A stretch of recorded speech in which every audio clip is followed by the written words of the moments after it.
Salut! Alors pour ceux que ça intéresse, j'ai trouvé une variété de brocoli très intéressante qui donne des grosses pommes comme dans les hypermarchés. C'est des pommes qui font presque 500 grammes. C'est la variété Sanson.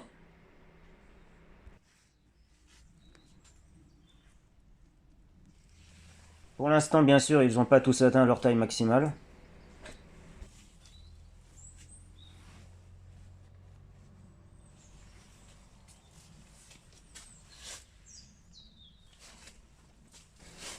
Alors celui-là, c'est celui que j'ai récolté et que vous avez vu en début de vidéo.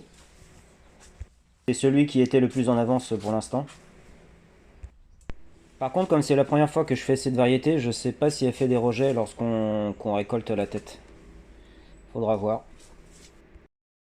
Alors les brocolis ont été semés le 27 juin, repiqués le 29 juillet, un chou tous les 45 cm, et récolté pour le premier, donc le jeudi 27 octobre, soit 4 mois et 120 jours entre le semis et la récolte.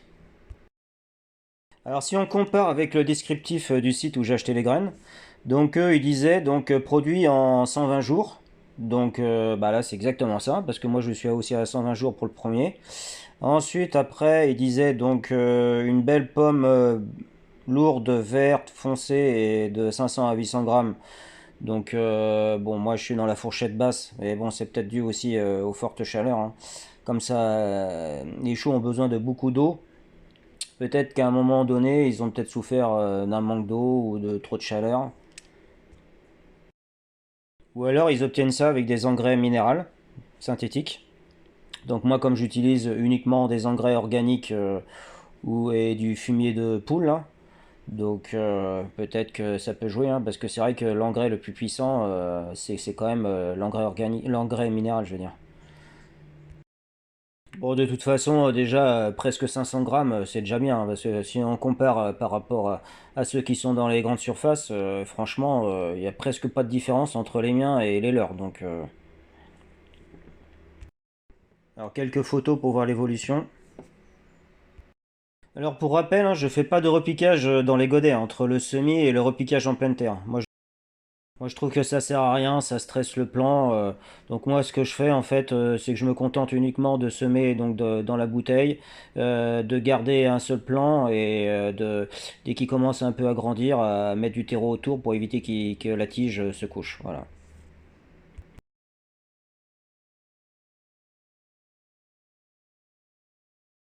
Alors pour réussir le chou brocoli, mais en général tous les choux, hein, donc il faut impérativement avoir un sol donc friable non compacté, du fumier de poule ou si on n'en a pas de l'engrais organique.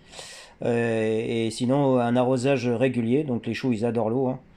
Moi, cet été, j'ai arrosé tous les 2 jours et actuellement, une fois tous les 4 jours avec environ 3 à 4 litres d'eau.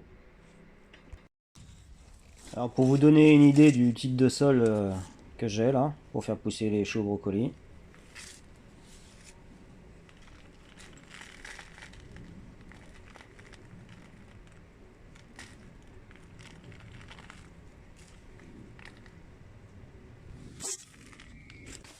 Comme on est dans la même serre que les choux brocolis, j'en profite pour vous montrer les choux-fleurs. Donc c'est pareil, ça a été semé à la même période, le 27 juin. Donc là, les feuilles sont vraiment balèzes, hein. Donc là, il commence à apparaître là. Donc là, j'en ai 8 en tout et il y a 2 variétés. Donc je teste, c'est les variétés d'automne. Donc il y a la variété, enfin c'est des géantes d'automne, enfin variété d'automne. Donc ça c'est la deuxième variété, donc on va mettre plus de temps à apparaître. Pour ce qui est chou-fleur et brocoli, il y a aussi d'autres choux, d'autres semis ailleurs pour récolter plus tard.